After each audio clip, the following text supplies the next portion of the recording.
Chapter 12 mail of arised. Christmas आ चुका था। दिसंबर के मिड में ही एक सुबह हॉगवर्ट्स में जब सब लोगों की नींद खुली तो उन्होंने देखा कि चारों तरफ कई बुत ऊंची बर्फ जम चुकी थी।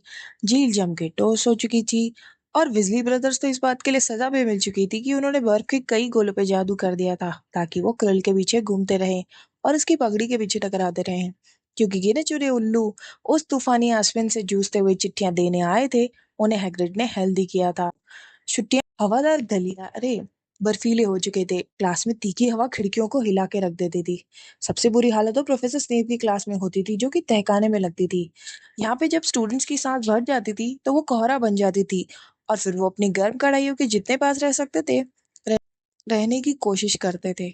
मुझे अफसोस होता है, ड्रेको मैल्फॉय ने एक दिन जादुई काढ़े की क्लास में कहा। मुझे उन लोगों के लिए बहुत अफसोस होता है जिन्हें क्रिसमस में हॉगवर्ट्स में रुकना पड़ रहा है ना, क्योंकि घर पे तो किसी को इनकी जरूरत ही नहीं है। ये कहते समय उसने हैरी की तरफ देख के कहा। क्रैब और कॉयल तो ही करके हंस रहे लगे। हैरी लॉइन फिश के कांटे का चूंग तोल रहा था। उसने इसे अनसुना कर दिया। क्विडिच मैच के बाद से ही मैल्फॉय और भी ज्यादा कड़वी बातें बोलने लगा था। वो नक्षत्र के हार जाने पर दुखी था, इसलिए उसने हर एक को ये कह के हंसाने की कोशिश की थी कि किसी तरह एक दिन चौड़े मुंह वाले मेंढक को भी हैरी की जगह खोजी बना दिया जाएगा। लेकिन उसने देखा था कि कोई भी इस बात पे नहीं हंस रहा था, क्योंकि सभी इस बात से काफी इम्प्रेस थे कि हैरी अपने झटके दे रही जादुई झाड़ू को भी अच्छी तरह से पकड़े हुए था। इसलिए जेलसी और गुस्से से भरा मैल्फॉय अब हैरी को इस बात के लिए ताना मारा था कि उसकी कोई फैमिली ही नहीं है।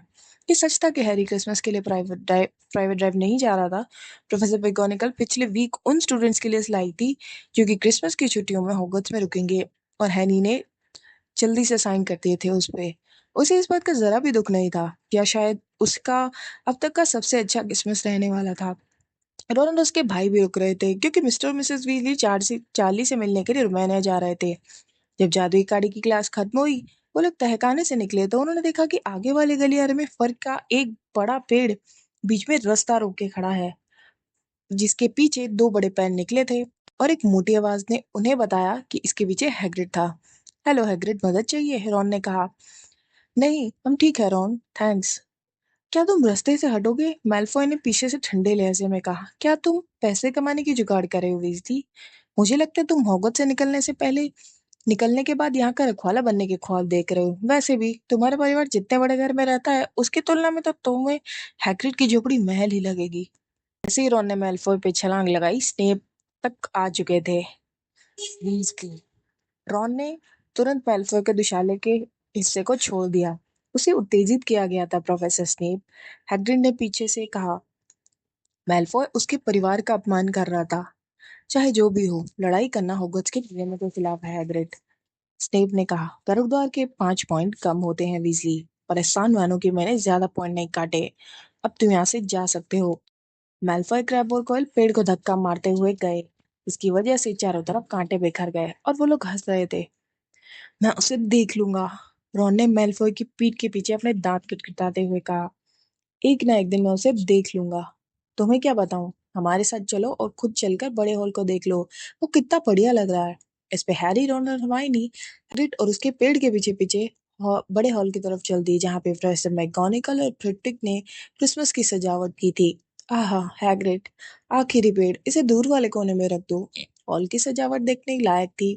दीवारों पे शूलपन्नी और मिसल्टो के बंदरवार सजे थे, और कमरे में चारों तरफ ऊंचे 12 ऊंचे क्रिसमस ट्री थे, जिनमें से कुछ तो बर्फ के टुकड़े छोटे छोटे टुकड़ों के कारण चमक रहे थे और कुछ सैकड़ों मोमबत्ती की वजह से। तुम्हारी छुट्टियां शुरू होने में अब कितने दिन बचे हैं? हैग्रिड ने कहा। सिर्फ एक, और हर्माइनी ने कहा। और इससे मुझे याद आया हैरी, रॉन, लंच से पहले हमारे पास आधा घंटा है। हमें लाइब्रेरी में होना चाहिए। अरे हाँ, तुम ठीक कह रही हो, रॉन ने अपनी आंखों को प्रोफेसर फ्लिटविक से हटाते हुए कहा, जो कि छड़ी से सुनहरे बुलबुले निकाल के उसे नई पेड़ों पर डाल रहे थे। अ लाइब्रेरी, हैग्रिड ने हॉल से बाहर जाते हुए कहा। छुट्टियों के ठीक पहले पढ़ने के लिए बहुत उतावले हो, क्यों? अरे नहीं, हम लोग पढ़ नहीं रहे हैं, हैरी ने बताया। जब से तुमने निकोलस फ्लीमेल के बारे में बताया, तब से हम यही पता लगाने की कोशिश कर रहे हैं कि वो है कौन। क्या? हैग्रिड को झटका लगा। सुनो, हमने तुम्हें जो भी बताया उसे भूल जाओ। तुम्हें इससे कोई मतलब नहीं होना चाहिए कि कुत्ता किस चीज की रखवाली कर रहा है। हम तो सिर्फ जानना चाहते हैं निकोलस फ्लीमेल कौन है, बस इतना ही, हरमानी ने कहा। बशर्ते तुम हमें ये बताकर हमारी मेहनत ही बचा दो।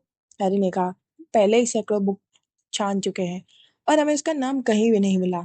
बस हमें थोड़ा सा सुराग दे दो। मैं जानता हूँ, मैंने उसका काम कहीं पे तो पढ़ा है। हम कुछ नहीं बताएंगे, हैग्रिड ने मना कर दिया। तब तो हमें खुद ही ढूंढना पड़ेगा, रॉन ने कहा, और हैग्रिड को बेचैन हालत में छोड़ के वो लोग लाइब्रेरी की तरफ चल दिए। जब से हैग्रिड के मुंह से उसका नाम गलती से निकला था, तब से वो सचमुच किताबों में फ्लेमेल का नाम ढूंढ रहे थे, क्योंकि इसके अलावा किसी और तरीके से उन्हें कैसे पता चल सकता था कि स्नेप किस चीज को चुराने की कोशिश कर रहा है। प्रॉब्लम तो ये थी कि ये जानना बहुत मुश्किल था कि कहाँ से शुरू करें, क्योंकि वो ये नहीं जानते थे कि किताब में अपना नाम लाने के लिए फ्लेमेल ने किया क्या था। फिर है, लाइब्रेरी का साइज भी तो बहुत बड़ा था। उसमें लाखों किताबें थी, हजारों शेल्फ और सैकड़ों सकरी लाइनें भी। हरमाइनी ने उन सब्जेक्ट्स की लिस्ट निकाली थी जिन्हें देखने का उन्होंने फैसला किया था।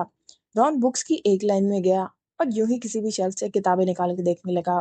हैरी उस हिस्से की तरफ टहलता हुआ गया जहाँ जाना मना था। वो कुछ टाइम से सोच रहा था कि कहीं फ्लमहेल का नाम यहाँ तो नहीं है। दुर्भाग्य से इन बुक्स को देखना मना था। इन्हें देखने के लिए आपको किसी टीचर की खास तौर पे साइन की हुई पर्ची की जरूरत थी, और वो जानता था कि उसे ऐसी कब पर्ची कभी नहीं मिलेगी। इन बुक्स में बहुत ताकत और काला जादू था, क्योंकि हॉगवर्ट्स में पढ़ाया ही नहीं जाता था। केवल वो पुराने स्टूडेंट्स ही इन किताबों को पढ़ सकते थे जो गुप्त कलाओं से रक्षा के विषय में आगे की पढ़ाई कर रहे थे। तुम क्या खोज रहे हो लड़के? कुछ नहीं, हैरी ने कहा। मैडम पिंस, जो कि यहाँ की लाइब्रेरियन थी, उसकी तरफ पंखों को डस्टर दिखाते हुए कहा, तो फिर तुम बाहर निकल जाओ, चलो बाहर निकलो। वो सोच ही रहा था कि उसे जल्दी से कोई अच्छी सी कहानी या बहाना बना लेना चाहिए।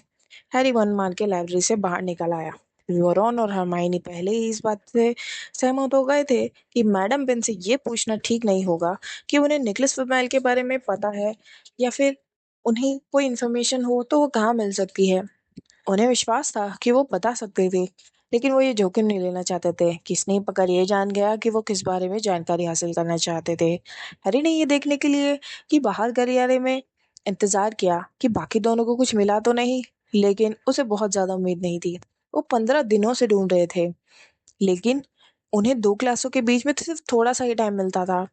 इसलिए इसमें हैरानी की बात नहीं थी कि उन्हें कुछ नहीं मिला। इसके लिए उन्हें एक अच्छी लंबी खोज की जरूरत थी, जब मैडम फिंच उनकी गर्दन के पीछे ना खड़ी हो। फिर 5 मिनट के बाद रोन और हरमाइनी अपनी गर्दन हिलाते हुए आ गए और वो लंच करने लगे। जब मैं चली जाऊंगी तो तुम लोग देखते रहोगे, है ना?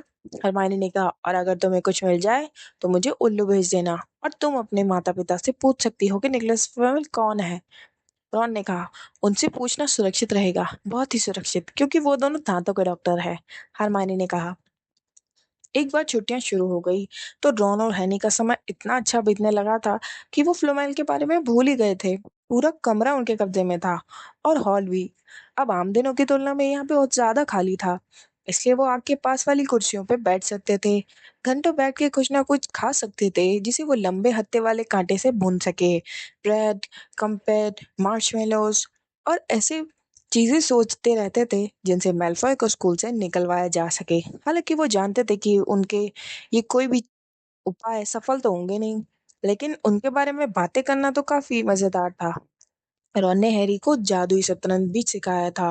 वो बिल्कुल मुगलों की शतरंज की तरह था। फर्क सिर्फ इतना था कि इसमें जिंदा मोहरों से लड़ना जाता था, जो एक तरह से युद्ध में सैनिकों को आदेश देने की तरह था।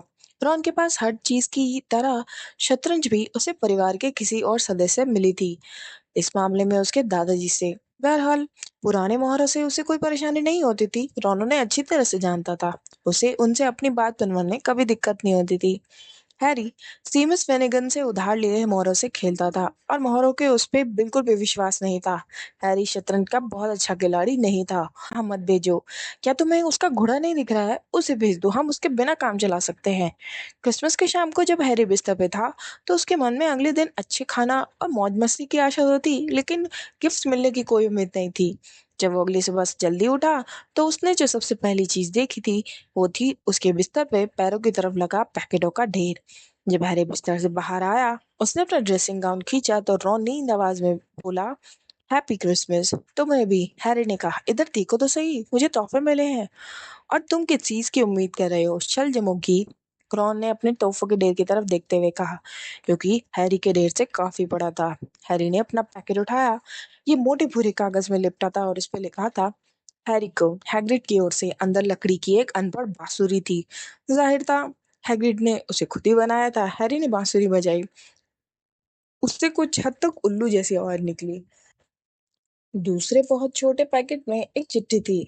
हमें तुम्हारा मैसेज मिला और हम तुम्हारा क्रिसमस का तोहफा साथ भेज रहे हैं, वर्नन अंकल और पिटोनिया आंटी की ओर से। कागज के साथ एक 50 पेंस का एक सिक्का सेलो टेप से चिपका था। ये उनकी उदारता है, हैरी ने कहा। रॉन 50 पेंस के सिक्के को देख के मोहित हो गया। अद्भुत, क्या आकार है!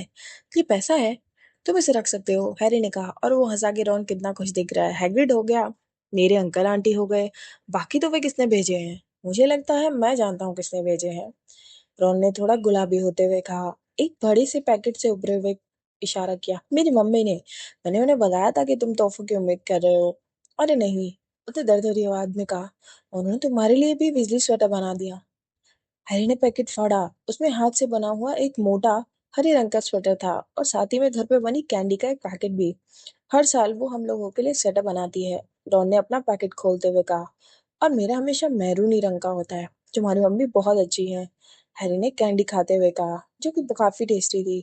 अगले तो फिर मिठाइयाँ दी। हरमाने ने चॉकलेट के मेंढकों का एक बक्सा भेजा था। अब सिर्फ एक पैकेट बचा था। हैरी ने उसे उठाया और टटोला, जो कि काफी हल्का था। हैरी ने उसे खोला। कोई पानी जैसी और चांदी जैसी भूरी चीज फिसल के फर्श पे गिर गई और चमकने लगी। रॉन के मुंह से आह निकली। मैंने इसके बारे में सुना है। और फिर वो हर स्वाद की टॉफियों वाला पैकेट गिरा दिया जो हरमानी ने उसे भेजा था। अगर ये वही है जो मैं सोच रहा हूँ तो ये सचमुच दुर्लभ है और कीमती भी। ये है क्या? हैरी ने पूछा। चांदी जैसे कपड़े को फर्श से उठाया और उसे छूना अजीब सा एहसास था, जैसे पानी को ठोस कपड़े में बोल दिया गया हो। ये एक अदृश्य चोगा है, रॉन ने कहा। मुझे विश्वास है वही है, पहन के देखो। हैरी ने चोगे को अपने कंधों पर डाला और रॉन की तो चीखें निकल गई। वही है, नीचे देखो। हैरी ने अपने पैरों की तरफ देखा, जो कि गायब हो चुके थे। वो मिरर की तरफ भागा। उसकी इमेज उस दिख ही नहीं रही थी, लेकिन उसे अपना सिर हवा में लटका हुआ देख रहा था। बाकी का शरीर गायब हो चुका था। उसने जोगी को अपने सिर पे खींच लिया और अब वो भी नहीं दिख रहा था। इसके साथ एक चिट्ठी भी है, रॉन ने कहा। ये चिट्ठी इससे निकल के गिरी है। हैरी ने जोगा उतारा और चिट्ठी उठा ली, छोटी गोल लिखावट में, जिसे उसने पहले कभी नहीं देखा था। इस पे लिखा था, तुम्हारे डैडी मरने से पहले इसे मेरे पास छोड़ गए थे। अब वक्त आ गया है तुम्हें इसे लौटा दिया जाए, ध्यान से इस्तेमाल करना। बहुत सुखद क्रिसमस की मुबारकबाद। इसके नीचे किसी के साइन नहीं थे। हैरी ने चिट्ठी को घुरा। रॉन चौगे को हसरत भरी निगाहों से देख रहा था। मैं इसके लिए कुछ भी दे सकता हूँ, उसने कहा। कुछ भी? क्या हुआ? कुछ नहीं, हैरी ने कहा। उसे बहुत अजीब लग रहा था कि ये चोगा उसने भेजा किसने। क्या सभी ये सचमुच उसके डैडी के पास था? इससे पहले कि वो कुछ और सोच पाता, कमरे का दरवाजा खुला और फ्रेड और जॉर्ज वीजली धड़धड़ाते हुए अंदर आ गए। हैरी ने अचानक से चोगे को छुपा दिया। वो इसे किसी और को नहीं दिखाना चाहता था, कम से कम इस वक्त तो नहीं। क्रिसमस मुबारक हो। अरे देखो तो सही, हैरी को भी वीजली स्वेटर मिला है। फ्रेड और जॉर्ज नीले स्वेटर पहने थे, जिनमें से एक पे बड़े अक्षर में पी और एफ लिखा था, दूसरे पे बड़ा पीला जी। हैरी का हम हमसे अच्छा है। फ्रेड ने हैरी का स्वेटर उठा के कहा। जाहिर है वो अब ज्यादा मेहनत करती हैं जब आपके परिवार के ना हो। तुम्हें अपना स्वेटर क्यों नहीं पहना, रॉन? जॉर्ज ने कहा। चलो इसे पहनो, ये बहुत अच्छा और गर्म है। मेहरून रंग से मुझे नफरत है, रॉन ने कहा। तुम्हारे स्वेटर पे कोई अक्षर नहीं लिखा है, जॉर्ज ने देखते हुए कहा। उन्हें लगता है कि तुम अपना नाम नहीं भूलोगे, लेकिन हम बेवकूफ नहीं हैं। हम जानते हैं हमारा नाम ग्रेडर फॉर्ज है। इतना शोर क्यों हो रहा है? पर्सी वीजली कमरे में आया और शिकायत भरे अंदाज में देख रहा था। जाहिर था कि वो अपने तोहफों को खोलते खोलते बीच में ही आ गया था, क्योंकि उसके हाथ में भी एक स्वेटर था जिसे फ्रेड ने पकड़ लिया। पी यानी प्रिफेक्ट, इसे पहनो पर्सी। चलो हम सभी अपने स्वेटर पहने हैं, यहाँ तक कि हैरी को भी एक स्वेटर मिला है। मैं नहीं चाहता, पर्सी ने कहा। लेकिन वीजली ब्रदर्स ने स्वेटर को उसके सिर में जबरदस्ती डाल ही दिया और इस कोशिश में उसका चश्मा खिसक गया। और तुम आज प्रीफेक्ट्स के साथ नहीं बैठोगे, जॉर्ज ने कहा। क्रिसमस परिवार के साथ बैठने का तो यही दिन होता है ना। वो लोग पर्सी के हाथ बांधकर उसे धकेलते हुए कमरे से बाहर लग गए। पर्सी की बाहें स्वेटर में ही फंसी थी। हैरी ने अपनी पूरी जिंदगी में ऐसा क्रिसमस डिनर तो कभी भी नहीं खाया था। सुलगती हुई क्रिसमस पुडिंग आई। पर्ची की स्लाइस के अंदर एक चांदी का सिक्कल छुपा था, जिसकी वजह से उसके दांत टूटते टूटते बचे। हैरी ने देखा कि ज्यादा शराब पीने की वजह से हैग्रिड का चेहरा लाल हो चुका था, और आखिरकार हैग्रिड ने प्रोफेसर मैगोनिकल के गाल पे किसी कर लिया। हैरी को देख के ही अचंभा हुआ कि गुस्सा होने की बजाय वो हंसी और शर्माई, और उन्होंने हेड तिरछा कर लिया। अब हैरी आखिरकार टेबल से उठा तो पटाखों से निकल के बहुत सी चीजें उसके ऊपर करी, जिन्हें कभी ना फूटने वाले चमकदार गुब्बारों का एक पैकेट था, अपने खुद के मसले उगाए की किट थी, और उसका खुद का जादूगर वाला शतरंज का नया सेट। सफेद चूहे गायब हो चुके थे, और हैरी के मन में ये भयानक विचार आया कि शायद उन चूहों की किस्मत में मिसेस नॉरिस का डिनर बनना लिखा था। हैरी और का अब तक का सबसे अच्छा क्रिसमस था, लेकिन पूरे दिन उसके दिमाग में कोई चीज घूम रही थी। जब तक वो सोने के लिए अपने बिस्तर पे नहीं गया, तब तक वो उसके बारे में ठीक से सोच नहीं पाया। अदृश्य चौका उसे किसने भेजा? रॉन के पेट में ढेर सारी टर्की केक था। उसे परेशान करने के लिए कोई रहस्यमय वस्तु भी नहीं थी, इसलिए उसने जैसे ही अपने बिस्तर के पर्दे लगाए, वो तभी सो गया। हैरी अपने बिस्तर के किनारे पे झुका, और उसने उनके नीचे से चोगे को बाहर निकाला। उसके डैडी का ये उसके डैडी का था। उसने उस कपड़े को अपने हाथ के ऊपर तैरने दिया, जो कि रेशम से भी चिकना और हवा की तरह हल्का था। ध्यान से इस्तेमाल करना, चिट्ठी में लिखा था। उसे वो इसे पहन के देखना चाहता था। अभी वो बिस्तर से बाहर निकला और उसने चोगी को अपने चारों तरफ लपेट लिया। जब उसने अपने पैरों की तरफ देखा, तो उसे सिर्फ चांदी की शाखा दिख रही थी, या छाया दिख रही थी। ये काफी अजीब था। ध्यान से इस्तेमाल करना। अचानक हैरी पूरी तरह चौकन्ना हो गया। इस चौगे में पूरा हॉगवर्ट्स उसके सामने खुला था। वो अंधेरे और खामोशी में खड़ा था, लेकिन उसके अंदर रोमांच का तूफान उमड़ रहा था। वो इसके पहन के कहीं भी जा सकता था, कहीं भी, और फिज को पता भी नहीं चलेगा। रॉन अपनी नींद में बुदबुदाया, क्या उसे जगाना ठीक रहेगा? किसी चीज ने उसे रोक दिया। उसके डैडी का चोगा। उसे लगा कि इस बार पहली बार वो अकेले इसका इस्तेमाल करना चाहता था। वो कमरे से बाहर निकला, सीढ़ियां उतरा, हॉल के पार गया और तस्वीर के छेद से कूद के निकल गया। कौन है? मोटी औरत चीखी। अरे कुछ नहीं बोला। वो गलियारे से तेजी से निकल गया। उसे कहाँ जाना चाहिए? वो रुक गया। उसका दिल तो तेजी से धड़क रहा था। उसे कहाँ जाना चाहिए?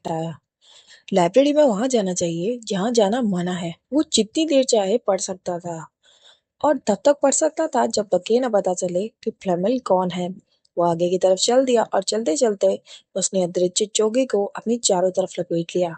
लाइब्रेरी में काफी अंधेरा था, और बहुत सा अजीब सन्नाटा। हैरी ने एक लैंप जलाया ताकि किताबों की लाइनों के बीच का रास्ता देख सके। ऐसा लग रहा था जैसे लैंप हवा में तैर रहा हो। हालांकि हैरी जानता था कि उसका हाथ इस लैंप को पकड़े हुए था, लेकिन ये देखे उसे कपकपी छूट रही थी। जहाँ जाना माना था, वो हिस्सा लाइब्रेरी के ठीक पीछे की तरफ था। सावधानी से उस रस्सी के पार जाते हुए, जो उन बुक्स की बाकी लाइब्रेरी से अलग करती थी, उसने अपना लैंप उठाया ताकि उनका नाम पढ़ सके। किताबों के नाम से उसे कुछ ज्यादा समझ नहीं आया। उनके उखड़े हुए धुंधले सुनहरी अक्षर ऐसी भाषाओं में थे जो हैरी के पल्ले नहीं पड़ रही थी। कुछ बुक्स तो बिना नाम की थी। एक बुक का पर एक गहरा धब्बा था जो कि खून की तरह दिख रहा था। हैरी के उसके मन का वहम हो, शायद ऐसा ना हो, लेकिन उसे लगा जैसे किताबें धीरे धीरे फुसफुसा रही थी, जैसे वो जानती है कि यहाँ पे कोई आया है। यहीं से तो शुरुआत करनी थी। लैम्प को फर्श पे रखने के बाद उसने सबसे नीचे की शेल्फ में किसी अच्छी सी बुक की खिलौत तलाश की। एक बड़ी सी काली सफेद बुक पर फिर एक तेज और दिल दहलाने वाली चीख आई। किताब चीख रही थी। हैरी ने उसे जल्दी से बंद किया, लेकिन वो फिर भी चीखती रही, और उसमें से कान के पर्दे फाड़ने वाली आवाज आ रही थी। वो पीछे की तरफ लड़खड़ाया। उसकी ठोकर लगने से लैंप गिर गया और बुझ गया। आतंकित होकर उसने सुना कि बाहर के गलियारे में आवाज आ रही थी, कदमों की। चीखती हुई बुक को वापस शेल्फ में रखते हुए वो भागा। दरवाजे के पास वो फिल्च के पास से गुजरा। फिल्च की पीली अजीब आंखें सीधे उसके पास देख रही थी, और हैरी फिल्च के खुले हुए हाथ के नीचे से फिसलते हुए गलियारे से ऊपर निकल गया। कि आपने मुझसे कहा था प्रोफेसर कि अगर कोई रात को घूमे तो मैं सीधे आपके पास आ जाऊं, क्यों कोई लाइब्रेरी में उस जगह है जहाँ जाना मना है। हैरी के चेहरे का तो रंग ही हो गया। वो जहां भी था, फिल्च को वहां का शॉर्टकट मालूम था, क्योंकि उसकी धीमी आवाज, चिकनी आवाज करीब आ रही थी। और हैरी का दिल तो धक ही रह गया जब उसने सुना कि जवाब देने वाला आदमी स्नेप ही था। जहां जाना मना है? वो ज्यादा दूर नहीं गए होंगे, हम उन्हें पकड़ लेंगे। जब फिल्च और स्नेप आगे की मोड़ से अंदर आए, तो हैरी उसी जगह पे मूर्ति की तरह खड़ा रहा। ये सच था कि वो उसे देख नहीं सकते थे, लेकिन गलियारा काफी सकरा था। अगर वो लोग ज्यादा करीब आए तो उसे टकरा जाएंगे, और चौके के बावजूद भी उसका शरीर ठाटोठोस ही ना। फिर वो जितनी शांति से पीछे हट सकता था हटा। उसके बाईं तरफ का दरवाजा थोड़ा खुला, यही इकलौती चीज थी। वो सिकुड़ कर इसके अंदर घुस गया और अपनी सांस रोक ली, ताकि वो कोशिश कर रहा था कि दरवाजा ना हिले। उसे बहुत राहत मिली जब वो बिना किसी आवाज के कमरे के अंदर घुसने में कामयाब हो गया। स्नेप और फिल सीधे निकल गए। हैरी दीवार से टिक के गहरी सांसें लेने लगा और उसके कदमों की दूर होती आहट सुनता रहा। बाल बाल बचे सेकंड के बाद ही वो इस स्थिति में आ चुका था कि ये देख सके कि वो जिस कमरे में छुपा था वो था कौन सा कमरा। ये एक ऐसा क्लासरूम दिख रहा था जिसका यूज नहीं होता अब। दीवारों पर डेस्क और कुर्सियों के अंधेरे आकार टिके हुए थे। रद्दी कागजों की बाल्टी रखी उल्टी रखी थी, लेकिन उसके सामने की दीवार पे एक ऐसी चीज थी जहाँ जो यहाँ की नहीं लग रही थी। ऐसा लग रहा था जैसे किसी ने सिर्फ इस रास्ते से हटाने के लिए यहाँ पे रखा हो। ये एक शानदार मिरर था, छत जितना ऊंचा। इस पे सोने का फ्रेम था और दो पंजों पे खड़ा था। इसके ऊपर लिखा था, ताखादी शाइवा कीपा हीन राचे आपा मैं। अब चूंकि फिल्चर स्नेप की आवाज तो आना बंद ही हो गई थी, इसलिए उसका डर कम हो चुका था। हैरी मिरर के करीब आया। वो खुद की इमेज देखना चाहता था, लेकिन उसे इस बार कोई इमेज नहीं दिखी। ये उसके सामने खड़ा हो गया। उसने अपनी चीख रोकने के लिए मुंह पे हाथ रखना पड़ा। वो मुझे घुमा, उसका दिल अभी भी तेजी से धड़क रहा था। उतनी तेजी से तो अब तक भी नहीं धड़का था जब वो किताब चीखी थी, क्योंकि मिरर में वो अकेला नहीं था। उसके पास बहुत से लोग खड़े थे, लेकिन कमरा तो खाली था। तेज तेज सांस लेते हुए वो धीरे से एक बार फिर मिरर की तरफ मुड़ा। उसकी इमेज इसमें दिखाई दे रही थी, सफेद और डरी हुई। और वहां उसके पीछे लगभग 10 लोगों के इमेज थी। हैरी ने अपने पीछे कंधे के पीछे देखा, लेकिन अभी वहां कोई नहीं था। क्या वो लोग अदृश्य थे? क्या सचमुच वो दृश्य लोगों से भरे कमरे में था? क्या इस दर्पण का जादू ये था कि वो सबका इमेज दिखाता था, चाहे वो दृश्य ही क्यों ना हो? उन्होंने दोबारा उसकी इमेज के ठीक पीछे एक लेडी थी जो उसकी तरफ देख के स्माइल कर रही थी और हाथ हिला रही थी। उसने अपना हाथ पीछे की तरफ बढ़ाया और उसका हाथ सिर्फ हवा से टकराया। अगर वो लेडी वहां सच में होती तो ये तो बात तय थी कि वो उसे छू लेता, क्योंकि इमेज तो बहुत पास पास थी, लेकिन उसने सिर्फ हवा को महसूस किया। यानी वो और बाकी लोग सिर्फ इमेज में ही थे। ये बहुत सुंदर लेडी थी। उसके गहरे लाल बाल थे। उसकी आंखें उसकी आंखें मेरी तरह है, ऐसे सोचा। वो मिरर के थोड़ा और करीब आए। चमकीली हरी, बिल्कुल वही आकार है। लेकिन फिर उसने देखा कि वो रो रही थी, मुस्कुरा रही थी, लेकिन रो भी रही थी। उसके पास खड़े लंबे पतले काले बालों वाले आदमी ने उसके चारों तरफ अपनी बाहें लपेट रखी थी। उसने चश्मा पहना था। उसके बाल उलझे हुए थे, जो कि पीछे की तरफ चिपके थे, जैसे कि हैरी थे। हैरी अब मिरर के काफी करीब आ गया था और उसकी नाक लगभग इमेज को छू ही रही थी। मम्मी, वो फुसफुसाया। डैडी। वो सिर्फ उनकी तरफ मुस्कुराते हुए देख रहे थे। धीरे धीरे हैरी ने शीशे में बाकी लोगों के चेहरे देखे। उसे अपने जैसी हरी आंखें, अपनी जैसी नाक की कई जोड़ी दिखी। एक नाटा बूढ़ा आदमी तो ऐसा था जिसके घुटने हैरी की तरह गांठदार थे। जिंदगी में पहली बार हैरी अपने परिवार को देख रहा था। छोटा परिवार मुस्कुराया। उन्होंने हैरी की तरफ हाथ हिलाया। वो उनकी तरफ भूरी भूखी निगाहों से देखता रहा। उसके हाथ मिरर पे टिके थे, जैसे लग रहा हो वो इसमें अंदर घुस के उन्हें छूना चाहता था। उसके भीतर दर्द की आवाज उठ रही थी, इसमें आधी खुशी, आधा दुख, बहुत भयानक दुख। उसे मालूम नहीं था वो कितनी देर खड़ा रहा। इमेज गायब नहीं हुई। वो देखता रहा, एक टक देखता रहा, जब तक कि दूर से आती हुई एक आवाज ने उसके होश नहीं उड़ाए। वो यहाँ पे अब और नहीं रुक सकता था। उसे वापस अपने बिस्तर पे जाना चाहिए। उसने अपनी मम्मी के चेहरे से आंखें हटाई और फुसफुसाया, मैं वापस आऊंगा। और तेजी से बाहर निकल गया कमरे से। तो तुम मुझे भी तो जगा सकते थे, रॉन ने चिढ़ के कहा। तुम आज जरा चल सकते हो, मैं दोबारा वहां जाने वाला हूँ। मैं तुम्हें मिरर दिखाना चाहता हूँ। मैं तुम्हारे मम्मी डैडी को देखना चाहूंगा। रॉन ने एक्साइटेड होकर कहा। और मैं तुम्हारे परिवार, पूरे वीजली परिवार को देखना चाहूंगा। तुम मुझे अपने बाकी भाई लोग, सब लोग दिखा सकते हो। तुम उन लोगों से कभी भी मिल सकते हो। रॉन ने कहा, बस गर्मियों में मेरे घर आ जाना। ऐसे हो सकता है शायद वो मिरर सिर्फ उन्हीं लोगों को दिखाता हो जो मर चुके हैं।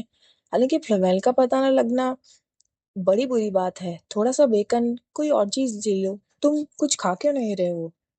हैरी से कुछ खाते बन ही नहीं रहा था। उसने अपने मम्मी डैडी को जो देख लिया था, और वो आज रात उन्हें दोबारा देखने जा रहा था। वो फीमेल को लगभग भूल ही चुका था। अब ये काम उसे इतना इम्पोर्टेंट नहीं लग रहा था। अब उसे कोई फर्क नहीं पड़ता था कि 3 सिर वाला कुत्ता किस चीज की रखवाली कर रहा था, और अगर स्नेप उसे चुरा भी लेगा तो क्या ही फर्क पड़ता है। तुम ठीक तो हो? रॉन ने कहा। तुम अजीब दिख रहे हो। हैरी को सबसे ज्यादा डर इस बात का था कि वो मिरर वाले कमरे में दोबारा नहीं ढूंढ पाएगा, क्योंकि चुगे में रॉन भी लिपटा था। इसलिए उन्हें पिछली रात की तुलना में थोड़ा धीरे चलना पड़ा। उन्होंने लाइब्रेरी से हैरी के रास्ते को खोजने की कोशिश की और लगभग 1 घंटे तक अंधेरे गलियारों में घूमते रहे। ठंड के मारे मेरी कुल्फी जमी जा रही है, रॉन ने कहा। मेरे को छोड़ो, वापस चलो। नहीं, मैं जानता हूँ यहीं पे है। हाँ, यही है, बस यही है। उन्होंने दरवाजा खोलने के लिए धक्का दिया। हैरी ने अपने कंधे से चौका उठाया और मिरर की तरफ भागा। उसका परिवार वहीं था। उसके मम्मी डैडी उसे देखते ही मुस्कुराए खुशी से। देखा? हैरी ने कहा। मुझे तो कुछ नहीं दिख रहा, रॉन ने कहा। देखो, उन लोगों को देखो, बहुत सारे लोग हैं। मुझे सिर्फ तुम ही दिख रहे हो। इसमें देखो। चलो, जहां मैं खड़ा हूँ वहां खड़े होके देखो। हैरी एक तरफ हट गया, क्योंकि अब रॉन मिरर के सामने खड़ा था। इसे अब इसलिए अब हैरी को अपने फैमिली नहीं दिख रही थी। उसे सिर्फ उन्हीं पहजामे पहना रॉन दिख रहा था। रॉन अपनी इमेज को देख के काफी इम्प्रेस लग रहा था। मेरी तरफ देखो, उसने कहा। क्या तुम अपने सारे परिवार को अपने चारों तरफ खड़े देख सकते हो? नहीं, मैं तो अकेला हूँ, लेकिन मैं थोड़ा अलग हूँ। थोड़ा बड़ा हो गया हूँ, और मैं हेड बॉय। क्या? मैं उसी तरह का बैच लगाए हुआ हूँ जैसा कि बिल लगाया करता था। मेरे हाथ में हाउस कप है और क्विडिच कप है, और मैं क्विडिच का कैप्टन भी हूँ। रॉन इस अद्भुत दृश्य से अपनी आंखें हटाते हुए हैरी की तरफ देखा। क्या तुम्हें लगता है ये मेरा भविष्य दिखाता है? वो कैसे दिखा सकता है? मेरी फैमिली तो मर चुकी है। मुझे एक और बार देखने दो, हैरी ने कहा। तुमने कल पूरी रात मिरर को देखा है। मुझे थोड़ी और देखने दो। तुम्हारे हाथ में सिर्फ क्विडिच कप है, इसमें क्या खास बात है? मैं अपने मम्मी डैडी को देखना चाहता हूँ। मुझे धक्का मत दो, रॉन ने कहा। फिर बाहर के गलियारे में अचानक से आवाज आई, जिनसे उनकी बहस बंद हो गई। उन्हें इस बात का एहसास हो चुका था कि वो कितनी जोर से बोल रहे थे। जल्दी! रॉन ने अपने फुर्ती फुर्ती से अ, हैरी के ऊपर चौगा फेंका ही था कि तभी मिसेस नॉरिस की चमकती आंखें दरवाजे पे नजर आई। रॉन और हैरी चुपचाप खड़े खड़े एक ही बात सोच रहे थे। क्या ये चुग्गा बिल्लियों पे भी काम करता है? ऐसा लगा जैसे युग के बाद बिल्ली पलटी और चली गई। अब रुकना, खतरे से खाली नहीं है। वो फिल्च को बुलाने गई होगी। मैं शर्त लगा सकता हूँ कि उसने हमारी आवाज सुन ली थी। चलो। रॉन ने हैरी को कमरे से बाहर खींच लिया। बर्फ अगली सुबह भी नहीं पिघली। शतरंज खेलोगे, हैरी? रॉन ने पूछा। नहीं। तो फिर बाहर चले और हैग्रिड से मिलाए? नहीं, तुम जाओ। मैं जानता हूँ तुम किस बारे में सोच रहे हो, हैरी। मिरर के बारे में। आज की रात मत जाना। क्यों? मैं नहीं जानता, मुझे सिर्फ कुछ खटका सा लग रहा है। और वैसे भी तुम पहले ही कई बार बाल बाल बच चुके हो।